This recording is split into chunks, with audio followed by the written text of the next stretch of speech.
వలసదారులపై ఉక్కుపాదం మోపుతున్న ట్రంప్ ప్రభుత్వం పెళ్లైన కొత్త జంటల్లో కూడా అదే విధానాన్ని కొనసాగిస్తోంది. అమెరికా పౌరుడు లేదా పౌరురాల్ని పెళ్లి చేసుకున్న వారు అక్కడికి రావాలంటే నెలలు కాదు, ఏకంగా ఏళ్లు పట్టే ఛాన్స్ ఏర్పడింది.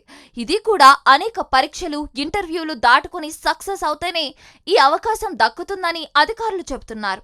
అమెరికాలో అక్రమ వలసలు పెరగడంతో వాళ్ళని ట్రంప్ ప్రభుత్వం బలవంతంగా స్వదేశాలకు పంపిస్తున్న సంగతి తెలిసిందే. అయితే పెళ్లి పేరుతో కూడా ఇలాంటి అక్రమాలు జరుగుతున్నాయా అని ట్రంప్ అధికారులను ఆరా తీశారు. పెళ్లి చేసుకొని అమెరికాకి వస్తామన్న వాళ్ళని అన్ని కోణాల్లో పరిశీలించాలని, ఇంటర్వ్యూలను కూడా కఠినతరం చేయాలని ఆదేశించారు. ఈ విషయంలో గత అధ్యక్షుడు జో బైడెన్ ఈ అంశంలో సులభత విధానం ప్రవేశపెట్టారు. కానీ ఆ గడువు ముగిసిపోయింది. ఇప్పుడు ట్రంప్ ఆదేశాలు అమల్లోకి వచ్చాయి.